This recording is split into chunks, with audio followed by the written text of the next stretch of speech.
దేవుని పరిశుద్ధ నామమునకు మహిమ కలుగును గాక. ప్రభువైన యేసుక్రీస్తు నామములో మీ అందరికీ నా హృదయపూర్వక వందనాలు తెలియజేస్తున్నాను. దేవుని బిడ్డలారా, మరొకసారి ఈ సమయంలో దేవుని వాక్యాన్ని ధ్యానించడానికి దేవుడు మనకిచ్చిన సమయాన్ని బట్టి నేను దేవునికి ఎంతో కృతజ్ఞతలు తెలియజేస్తున్నాను.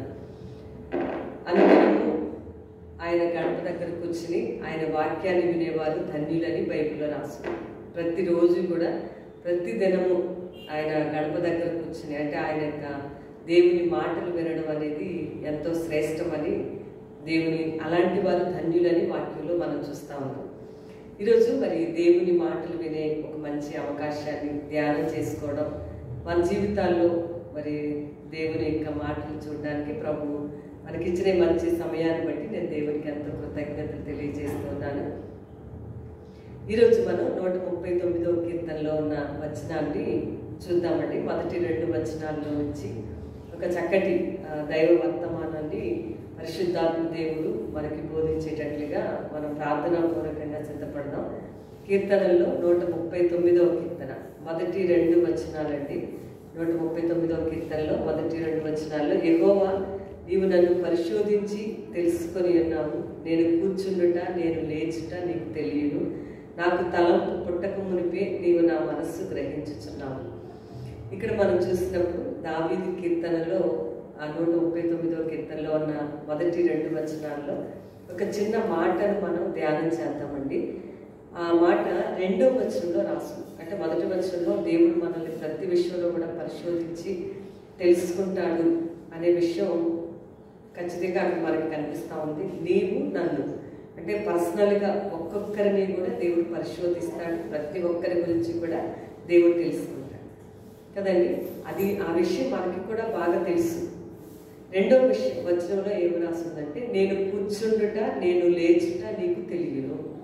ఈ మాట ఈరోజు మనం ధ్యానించాలి. కూర్చుండుట దేవుడికి తెలుసు కదండి. కూర్చోవడం దేవుడికి తెలుసు అనే విషయాలు, మనం కూర్చున్నామా, మనం లేచామా, ఇంకా మనం ఎట్లా ఉన్నాము, ఈ విషయాలన్నీ కూడా దేవుడికి బాగా తెలుసు అని ఈ వచనాలను బట్టి మనం చూస్తాము. ఈరోజు మనం కూర్చున్నట అనే వాక్యంలో నుంచి కొన్ని మాటలు చూద్దామండి. చాలాసార్లు మానవులు చాలా హడావిడిగా ఏవో ఒక పనుల మీద ఉంటారు. ముఖ్యమైన పనులు ఉంటాయి, అవసరతలు ఉంటాయి, ముఖ్యమైన పనులు ఉంటాయి, వాటికంటే ముఖ్యమైన పనులు చాలా చాలా అందరికీ కూడా ఉన్నాయి. అయితే ఈరోజు మరి దేవుడు కూర్చోవడం, మనం కూర్చుంటున్నామా లేదా అని దేవుడు మనల్ని పరిశోధిస్తున్నాడనే వచనాన్ని ఇక్కడ స్పష్టంగా రాసు. అంటే దేవుడు ప్రతి ఒక్కరిని కూడా మనం కూర్చున్నామా లేదా అనేది కూడా దేవుడు పరిశోధిస్తాడనేది ఈ 2వ వచనంలో అన్నమాట. ఎప్పుడు కూడా మనం చాలా అవసరతల్లో, పనుల్లో, బాధ్యతల్లో, ఇంకా ముఖ్యమైనటువంటి చూడండి, ఎవరినైనా కదిలిస్తే కాసేపు ఎవరైనా వస్తూ ఉంటారు మన ఇంటికి, కాసేపు కూర్చోండి అన్నాం అనుకోండి, లేదంటే ఇంకా చాలా పనులు ఉన్నాయండి అర్జెంటుగా వెళ్ళాలంటారు. చాలా పనులు ఉన్నాయండి, ఇక్కడ కూర్చోడానికి అవ్వదండి, మాకు చాలా పనులు ఉన్నాయి, వెళ్ళాలండి అంటే కూర్చుంటే ఒక సహవాసం ఉంటుంది, కూర్చుంటే ఇతరులను అర్థం చేసుకునే పరిస్థితి ఉంటుంది. కూర్చొని నెమ్మదిగా వాళ్ళతో కలిసి ఉంటే కాసేపు అదొక మంచి సహవాసంగా, సమాధానంగా, ఒక మంచి రిలేషన్షిప్ అనేది కలుగుతుంది. కానీ ఎక్కువగా జరిగేది ఏంటంటే చాలా హడావిడిగా ఉంటాం. ఇలాగే మాకు కుదరట్లేదండి, అవ్వదండి, ఉండలేమండి ఇలా చెప్తా ఉంటారు. ఇప్పుడు మరీ బిజీగా ఉన్నటువంటి ప్రపంచంలో మనం జీవిస్తూ ఉన్నాం కదండి. దేవుడు ఏమంటాడంటే, కూర్చునే వాళ్ళు ఎవరో నేను చూస్తాను, వాళ్ళని పరిశోధించి తెలుసుకుంటాను అంటాడు దేవుడు. అంటే ఏంటి కూర్చోవడం? బైబిల్ అసలు ఎక్కడ కూర్చోవద్దు అన్నారు అంటే మన అందరికీ బాగా తెలుసు. అపహాసకులు కూర్చుండు చోట కూర్చోకూడదు అని రాసింది. 1వ కీర్తన స్టార్టింగ్లోనే అపహాసకులు కూర్చుండే చోట్ల స్థలాల్లో మీరు కూర్చోవద్దని దేవుని వాక్యంలో రాయడం. సో మనం కూర్చోకూడని స్థలం, కూర్చుండుట అనేది దేవుడికి తెలుసని వాక్యంలో రాస్తుంది. ఆయన పరిశోధించి చూస్తూ ఉన్నాడు. ఎక్కడ కూర్చోకూడదని కూడా దేవుని వాక్యం రాయబడిందంటే అపహాసకులు కూర్చుండే చోట కూర్చోకూడదని రాసు. మనం ఈ వాక్యం చదువుతున్నప్పుడు ఆదికాండంలో 19వ అధ్యాయంలో లోతు సొదొమ గొమొర్రా దగ్గర కూర్చున్నాడని వాక్యంలో ఉంది కదండి. అక్కడ ఉన్న వాళ్ళంతా ఎలాంటి వాళ్ళండి? ఆ ప్రాంతంలోకి వెళ్ళి ముందు దానికి దగ్గరికి వెళ్ళి ఆ తర్వాత ఆ సొదొమ గొమొర్రా లోపలికి ప్రవేశించి ముందు దగ్గరికే వెళ్తారండి, తర్వాత లోపలికి ప్రవేశిస్తూ ఉంటారు. అలాగే లోతు చివరికి అలాంటి వాళ్ళ సహవాసంలో కూర్చున్నాడు. ఎవరు? సొదొమ గొమొర్రా ప్రజలు ఎలాంటి వారు? అపహాసకులు, ఎవరు? భయంకరమైనటువంటి ప్రజలు. వాళ్ళ దగ్గర గవిని దగ్గర కూర్చున్నాడండి. అంటే వాళ్ళందరూ కూడా ఒకరినొకరు మాట్లాడుకుంటూ ఉంటారనమాట. గవిని దగ్గర కూర్చున్నాడని వాక్యంలో రాస్తుంది. అప్పుడు దేవదూత లోపలికి వచ్చారని చూస్తాం. ఇక 19వ అధ్యాయంలో పరిస్థితులన్నీ ఎంత ఘోరంగా ఉన్నాయో మనకు తెలుసు. సో ఇక్కడ మనం కూర్చోకూడని స్థలం ఒకటి ఉంది, కూర్చోవలసిన స్థలం కూడా ఉంది. ఎక్కడ కూర్చోకూడదంటే అపహాసకులు కూర్చుండే స్థలాల్లో మనం కూర్చోకూడదు. అంటే అర్థం ఏంటంటే సామెత గ్రంథంలో రాయబడింది, అహంకారము గర్వము కలిగిన వాడిని బైబిల్ అపహాసకులు అని పిలిచింది. బైబిల్ వాక్యం ప్రకారం ఎవరు అపహాస్యం చేసేవాడు? మామూలుగా సరదాగా జోకులు వేస్తా అట్లా ఉన్నవారా? బైబిల్ చెప్తున్న విషయం ఏంటంటే స్పష్టంగా వ్రాయబడింది ఏంటి అని అంటే అహంకారి అయిన గర్విష్ఠునికి అపహాసకుడని పేరు. అలాంటి వాళ్ళు ఉన్న స్థలాలలో కూర్చోవద్దని, గర్వముగా ఉన్న వాళ్ళ దగ్గర, అంతేకాదు బైబిల్ ప్రకారం అహంకారం కలిగిన వాళ్ళ దగ్గర, గర్వంగా ఉన్న వాళ్ళ దగ్గర కూర్చోవద్దని మాటలకు అర్థం. అలాంటి వాళ్ళని బైబిల్ అపహాసకులు అంది. సామెత గ్రంథంలో ఈ వాక్యాన్ని మనం చూస్తూ ఉంటాం. కాబట్టి ఈరోజు దేవుడు మరి అలాంటి వాళ్ళ దగ్గర కూర్చోవద్దు అని చెప్తూ ఉన్నారు. మరి ఎక్కడ కూర్చోవాలి? ఎవరు ఎక్కడ కూర్చుంటే ఏ విధంగా వాళ్ళు దీవించబడ్డారో మనం కూడా ఏ స్థలాల్లో కూర్చోవాలి, లేకపోతే ఎక్కడ కూర్చుంటే ఏ విధంగా దేవుడు బ్లెస్ చేశాడు వాళ్ళని. ఇంకా కొంతమంది కూర్చోకుండా ఇట్లా అపహాసకులు గర్వంతో ఉన్న వాళ్ళ దగ్గర కూర్చొని ఎలాగా నష్టపోయారు. లోతు ఒక మంచి ఎగ్జాంపుల్. ఇంకా కూర్చోవలసిన స్థలాల్లో ఎక్కడ కూర్చుంటే దీవించబడ్డారు, ఎందుకంటే కూర్చోవడం కూడా నాకు తెలుసు అని అంటాడు దేవుడి వాక్యంలో రాయబడింది. ఈరోజు బైబిల్లో నుంచి మరి కూర్చోవడం అనే మాట గురించి నేర్చుకుందామండి. నెహెమ్యా గ్రంథంలో 1వ అధ్యాయంలో 3వ వచనంలో మాట చూస్తాం. నెహెమ్యా గ్రంథం 1వ అధ్యాయం 3వ వచనంలో ఏమని రాస్తుందంటే, వారు చెరపట్టబడిన వారిలో శేషించిన వారు ఆ దేశంలో బహుగా శ్రమను నిందను పొందుచున్నారు. మరి యెరూషలేము యొక్క ప్రాకారం పడద్రోయబడ్డది, దాని గుమ్మములను అగ్ని చేత కాల్చబడ్డమని నాతో చెప్పారు. ఈ మాటలు వినినప్పుడు నేను కూర్చుండి ఏడ్చి కొన్ని దినములు దుఃఖముతో ఉపవాసం ఉండి ఆకాశ మండలి దేవుని ఎత్తి విజ్ఞాపన చేసింది. ఎక్కడ కూర్చోడని రాసిన నెహెమ్యా అనేటువంటి ఈయన మరి చూస్తూ ఉన్నాం. ఆయన దగ్గరికి వచ్చిన తన బంధువులు అడుగుతున్నాడు. మరి యెరూషలేము గురించి అడిగినప్పుడు యెరూషలేము యొక్క ప్రాకారాలన్నీ కూడా పడద్రోశారని కదండి, గుమ్మాలు కాల్చివేశారని చెప్పారు. ఆ వార్త విన్నప్పుడు ఏం చేశాడు అంటే తన యొక్క దేవుని యొక్క మరి నివాస స్థలమైనటువంటి ఇశ్రాయేల్ దేశం, లేకపోతే యూదులు నివసించే స్థలం, లేదా వాళ్ళ రక్త సంబంధికులు ఉన్నటువంటి ఆ స్థలము గురించి, వాళ్ళ బంధువుల గురించి, తన దేశ ప్రజల గురించి అడుగుతున్నాడు నెహెమ్యా. ఆ వచ్చిన వాళ్ళు ఈ సమాచారం చెప్పారండి. అక్కడ స్పష్టంగా వ్రాయబడింది కదా, యెరూషలేము యొక్క ప్రాకారాలు పడద్రోయబడ్డవి, గుమ్మాల్ని కాల్చివేశారని రాస్తుంది. అగ్నితో కాల్చేశారట. ఈ విషయాన్ని చెప్పినప్పుడు అతను వెంటనే హడావిడిగా వెంటనే బయలుదేరిపోయి రాజు దగ్గరికి వెళ్ళిపోయి తన విషయం అంతా చెప్పేసి బయలుదేరిపోలేదండి.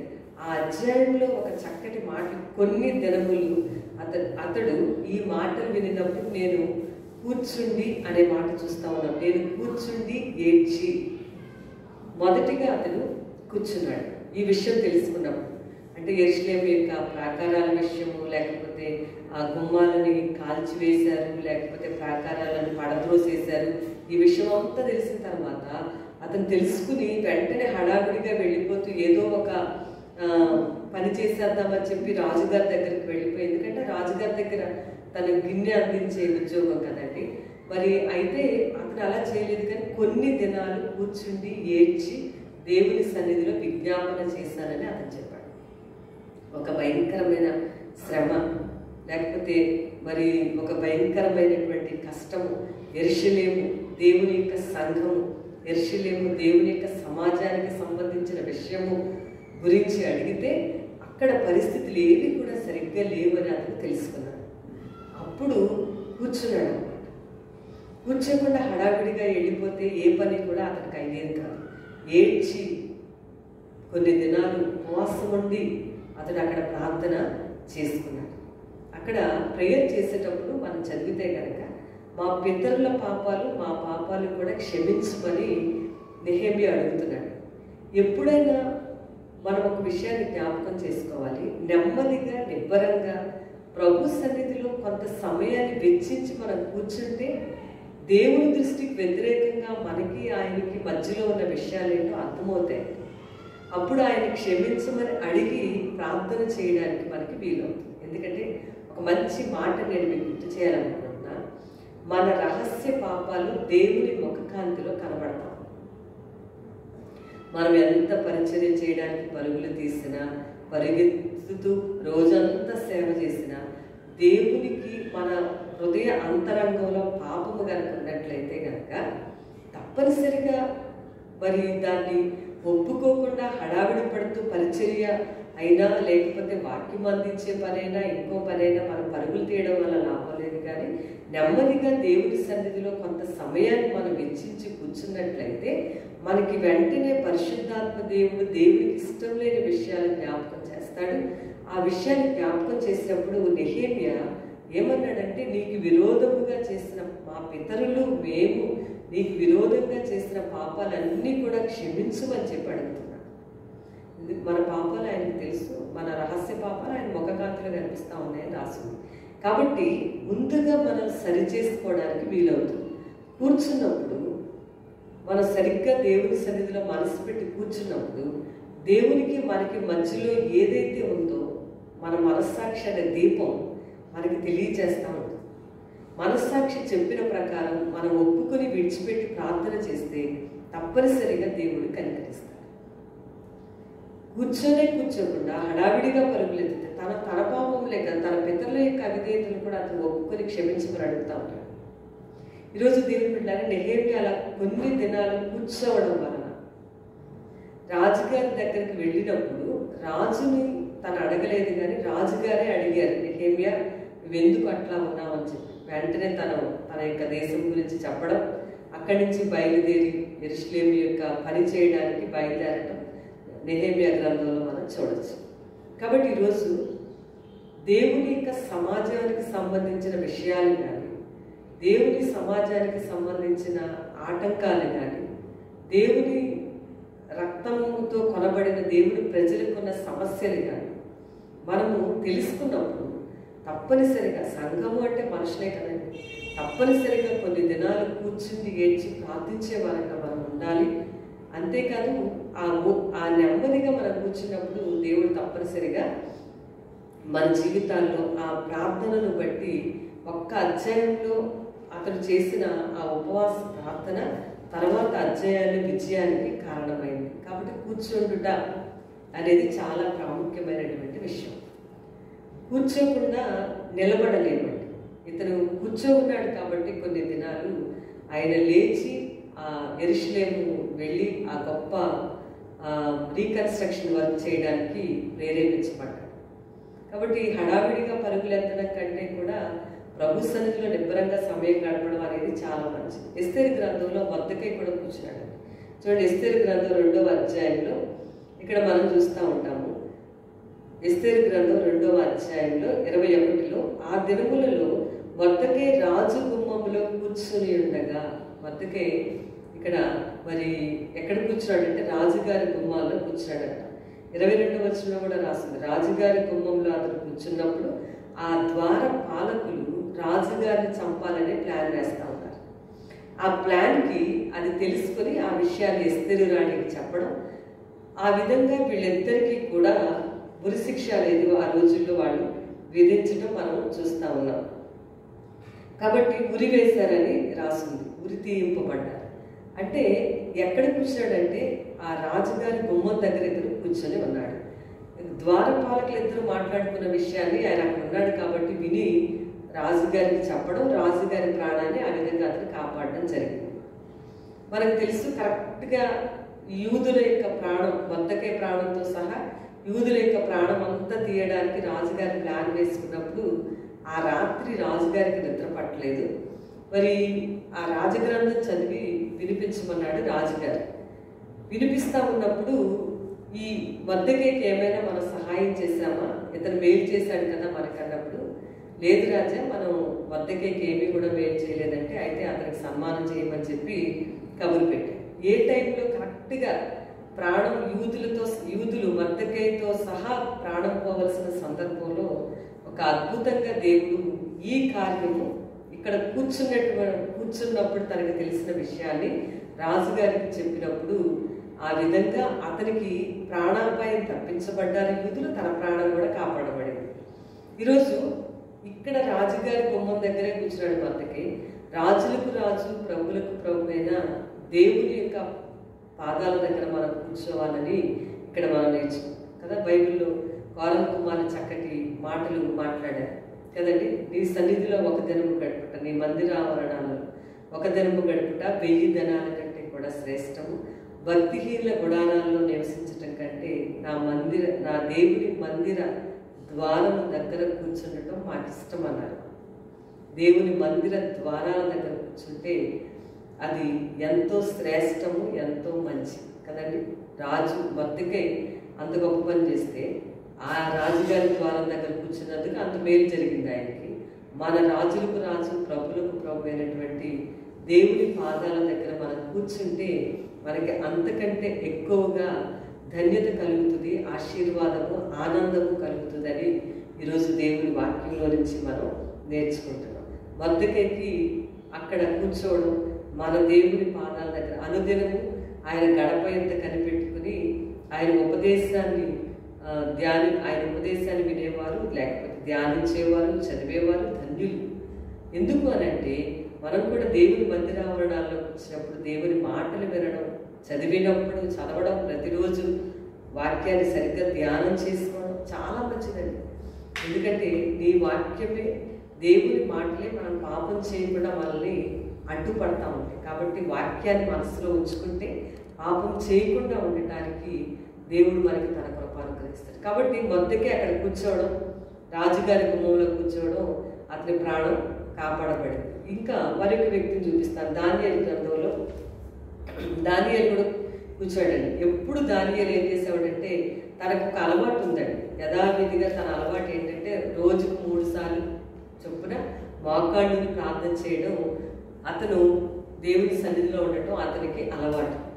అందువలన అతని అలవాటును బట్టి దేవుడు అతన్ని ఎంతగా దీవించాడంటే రాజుకు నెబుకద్నెజరే దానియేలుకి సాష్టాంగ నమస్కారం చేసే అంత ధన్యత ఇచ్చాడు దేవుడు.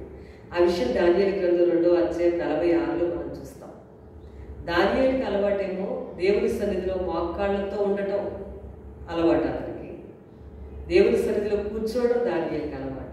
ఒక్కసారి కూర్చోవడం కాదు, ఆ రోజుల్లో అతను దినానికి 3 సార్లు కూర్చున్నాడు ఆయన చేసే పని.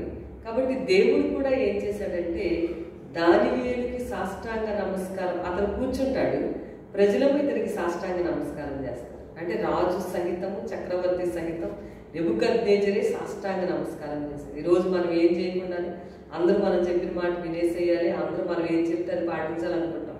దానియేలుకి సాష్టాంగ నమస్కారం చేశాడంటే నెబుకద్నెజరు దానియేలు సృష్టికర్త అయిన దేవుని దగ్గర సాష్టాంగ పడేవాడు. కాబట్టి రాజులు, చక్రవర్తులు కూడా ఈయనకి యెషయా గ్రంథంలో చక్కటి మాట అదే రాస్తుందండి. రాజులు నీకు తండ్రుల్లాగా ఉంటారని రాస్తుంది. కాబట్టి ఈరోజు దానియేలు దినానికి బొమ్మారు ఎంత పెద్ద అధికారంలో ఉన్నప్పటికీ కూడా దానియేలు ఆ అధికారంతో ఉండి కూడా అన్య దేశంలో ఒక అధికారిగా ఉంటూ ఏ దేవుడిని వాళ్ళు ఆరాధిస్తారో, ఏ సృష్టికర్త అయిన దేవుడు వాళ్ళు ఆరాధించే దేవుడు ఆయన దగ్గరికి వెళ్ళి ఈయన ప్రతిరోజు 3 సార్లు ఆయన ప్రార్థన చేస్తాం, కూర్చుంటా ఉండేవాడు. కాబట్టి దేవుడు కూడా నెబుకద్నెజరు లాంటి చక్రవర్తులు కూడా ఈయన పాదాల దగ్గరకు వచ్చి సాష్టాంగపడి నమస్కారం చేసినట్లుగా బైబిల్లో మనం చూస్తాం. అతని గొప్ప సన్మానం కూడా చేశారు. కాబట్టి ఈరోజు కూర్చుండుట నూతన నిబంధనలో యోహాను సువార్తలో మనం చూస్తూ ఉంటాం కదండి. యేసుప్రభు యోహాను సువార్తలో 4వ అధ్యాయంలో సమరయలో ఒక ప్రాంతం దగ్గర ఆయన కూర్చున్నారు కదండి. బావి దగ్గర కూర్చోవడం మనం చూస్తూ ఉంటాం. ఆయన మరి ఆమె అడిగింది, మరి యూదుడు వారి నీవు సమరయరాలు వారి నన్ను ఎందుకు నీళ్ళు అడుగుతున్నావు అని చెప్పి. ఆయన అలసి ఉన్నప్పటికీ కూడా రాస్తుంది బైబిల్. అక్కడ 4వ అధ్యాయం మనం చదివితే కనుక ఆయన అక్కడ అలసిపోయి ఉన్నారు. ఆహారం అంటే ఆకలితో ఉన్నారు ఫిజికల్గా.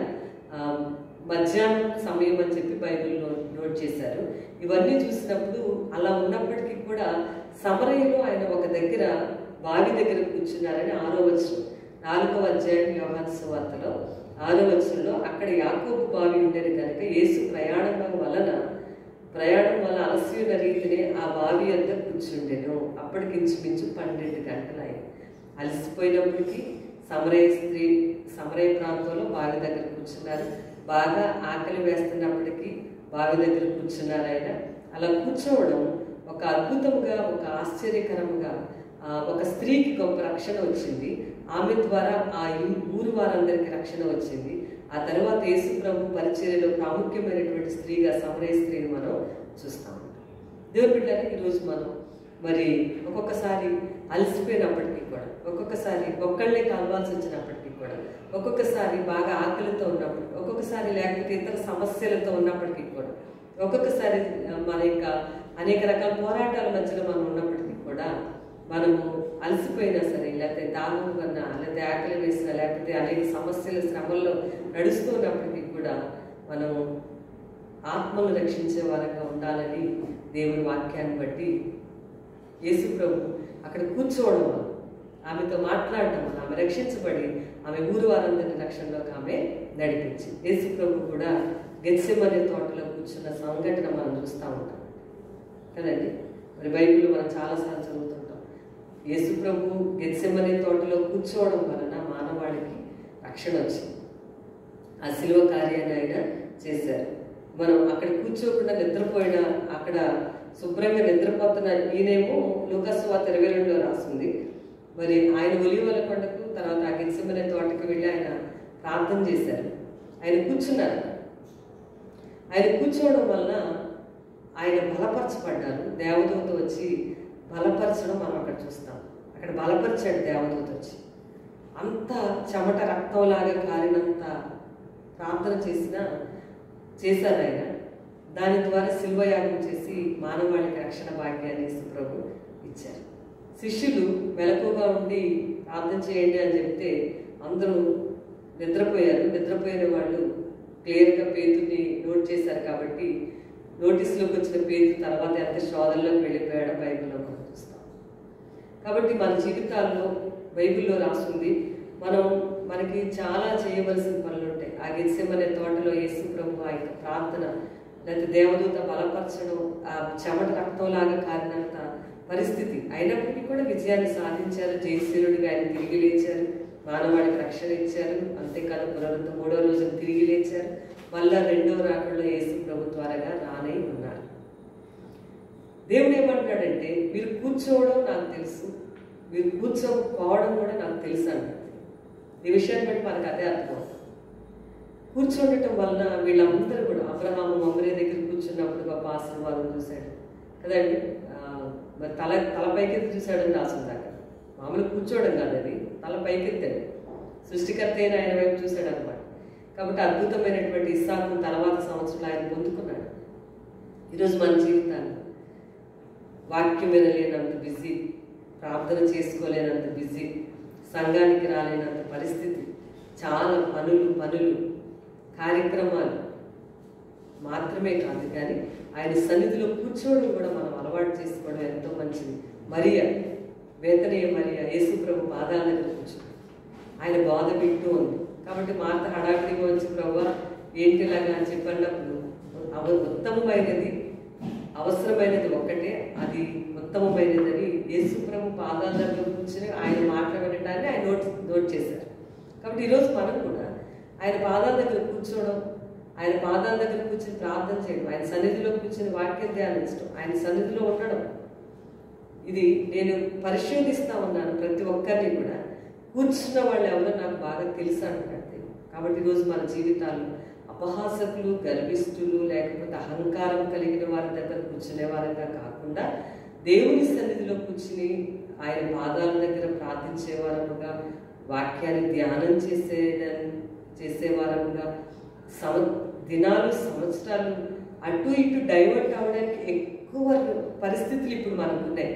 కానీ ప్రభు సన్నిధికి ఎప్పుడు కూడా మనం మొదటి ప్రాధాన్యత ఇస్తూ ముందుకు కొనసాగుదాం. దేవుడి మాటలు దీవించుగాక. ప్రార్థన చేద్దాం.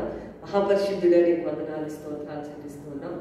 ప్రభా, ఇతర వర్తమానం బట్టి వందనాలు. మేము కూర్చుండుట నీకు తెలుసు అన్నావు కాబట్టి మేము హడావిడిగా పరుగులెత్తే వారంగా కాకుండా మొదటిగా నీ పాదాల దగ్గర కూర్చునే అనుభవాల్లోకి మా పెద్దలు నడిచి దీవించబడ్డారు. మేము కూడా అలా దీవించబడే కృప దయచేయండి. యేసయ్య నామములో అడిగి వేడుకొంచున్నాం తండ్రి. ఆమేన్. God bless you.